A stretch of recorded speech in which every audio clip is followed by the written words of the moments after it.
Selamat pagi, Shalom jemaat yang diberkati Tuhan. Kembali kita bersama di dalam renungan pagi GMI Kanaan Medan Selatan di hari Jumat 15 Mei 2026. Kita akan mendengarkan kebenaran firman-Nya. Siapkan hati kita berdoa. Ya Tuhan, memulai hari baru ini kami bersyukur dan kami kembali akan mendengarkan firman-Mu. Biarlah setiap pribadi kami boleh mendengar dengan sungguh firman-Mu berbicara kepada kami secara pribadi, kami mengerti dan kami punya kekuatan berjuang untuk menghidupi kebenaran firman-Mu. Di dalam nama Yesus kami berdoa. Amin. Pagi ini firman Tuhan dari surat Efesus pasalnya yang pertama, ayat 15 sampai ayat 22. Jemaat Tuhan, saya membaca di ayat 15 dan ayat yang ke-16, demikian firman Tuhan. Karena itu, setelah aku mendengar tentang iman-Mu dalam Tuhan Yesus dan tentang kasih-Mu terhadap semua orang kudus, aku pun tidak berhenti mengucap syukur karena kamu. Aku selalu mengingat kamu dalam doaku. Amin. Iman yang terdengar, kasih yang terpancar. Iman yang terdengar, kasih yang terpancar. Itulah yang menjadi tema firman Tuhan bagi kita pada pagi hari ini. Jemaat Tuhan, kita hidup di zaman di mana setiap orang butuh validasi, butuh sebuah pengakuan. Validasi sangat dicari oleh sebahagian orang atau banyak orang. Banyak orang ingin dikenal karena prestasinya, atau karena kekayaannya, atau karena penampilannya. Namun hari ini, dalam surat kepada jemaat di Efesus, Rasul Paulus menyoroti sesuatu yang berbeda. Ia mendengar sesuatu yang luar biasa tentang iman dari jemaat di Efesus. Bukan soal megahnya bangunan gereja mereka, melainkan soal karakter, soal kualitas rohani jemaat di Efesus. Jemaat yang diberkati Tuhan. Seringkali kita menilai pertumbuhan rohani seseorang lewat sebuah bangunan gereja dalam segala kemegahan gedungnya, atau mungkin jumlah aktivitasnya atau kepasihan bicaranya di depan jemaat. Namun, surat kepada jemaat di Efesus ini memberikan standar yang berbeda. Meskipun ia sedang berada di dalam penjara saat itu, Paulus ada di dalam penjara yang menulis surat ini. Fokusnya bukan pada penderitaan diri Paulus maksudnya, melainkan pada berita sukacita yang ia dengar tentang jemaat di Efesus. Dia memberi pujian. Yang pertama ada sebuah pujian. Dasar pujian Paulus adalah iman kepada Yesus, iman jemaat.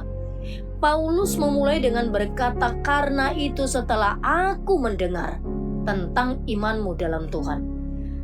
Ini bicara tentang bahwa iman adalah sebagai fondasi yang sangat mendasar. Tanpa iman kepada Kristus, segala perbuatan baik hanyalah aktivitas moral biasa. Tanpa iman kepada Kristus, segala perbuatan baik hanyalah aktivitas moral biasa. Jemaat Efesus memiliki iman yang bukan sekedar pengakuan di bibir, tetapi iman yang terdengar sampai ke telinga Paulus di dalam penjara.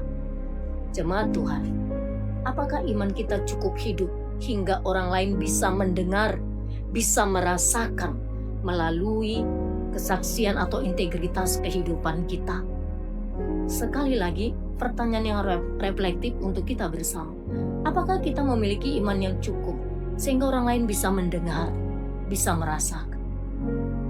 Bagian kedua, bukti dari orang yang beriman adalah kasih kepada semua orang kudus. Tadi dikatakan ayat 15b. Iman kepada Tuhan selalu bersifat vertikal, tetapi buktinya selalu bersifat horizontal. Vertikal dan horizontal adalah dua sisi yang tidak dapat dipisahkan satu dengan yang lain. Paulus mendengar tentang kasih-Mu terhadap semua orang kudus. Jadi mendengar dan berbuah. Perhatikan di sini kata semua, artinya jemaat Efesus tidak hanya mengasihi orang yang mereka sukai atau yang satu kelompok dengan mereka. Kasih Kristen yang sejati melampaui batasan suku, status sosial, dan latar belakang. Jadi, prinsipnya iman tanpa kasih adalah mati, kasih tanpa iman adalah kemanusiaan tanpa arah. Keduanya harus berjalan beriringan.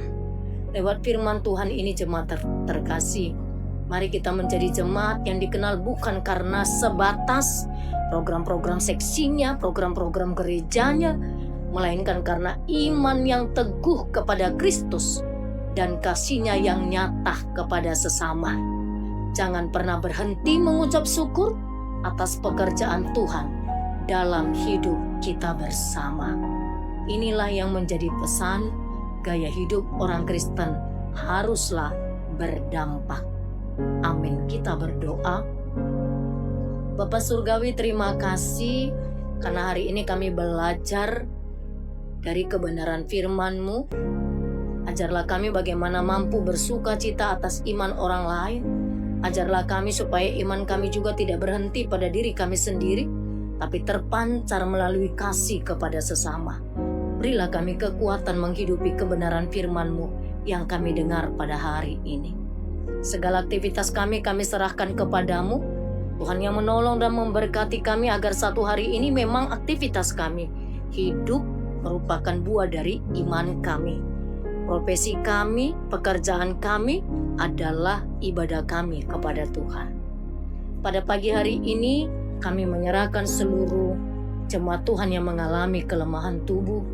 Kami bawa kepadamu terus untuk inang Hinsa Buru Tambunan, untuk inang Opung Kepenu Tauru, untuk inang Opung Sipra Buru Panggabean, untuk Amang Petambunan, Amang Markus Yahaan, Amang Arifin Nababan, jemaatmu yang lain yang dalam kelemahan tubuh, siapapun mereka yang dalam proses pemulihannya, dalam kesakitannya, di dalam penantiannya. Biarlah imannya tertuju kepada Tuhan dan tetap bergelori, berkata pertolongan-Mu tidak pernah terlambat.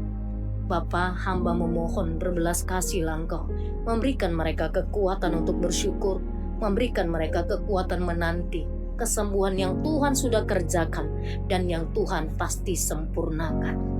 Berkati seluruh anak-anak kami juga sepanjang hari ini dimanapun mereka berada. Biarlah anak-anak kami seluruhnya anak-anak yang berkemenangan di dalam Engkau, iman mereka bertumbuh di dalam Engkau. Berkati terus para pelayan-Mu di GEMI Kanan Medan Selatan. Kami para pendeta, para majelis speaker, guru sekolah minggu, tim ibadah satu, ketua-ketua sektor, bahkan seluruh yang ambil bagian di dalam pelayanan. Berilah kami kekuatan Bapa, supaya kami menghidupi kebenaran firman-Mu, agar kami juga boleh bersinergi satu dengan yang lain, bertumbuh bersama dalam kebenaran firman-Mu. Terima kasih Bapa yang baik, dalam nama Yesus kami berdoa. Amin.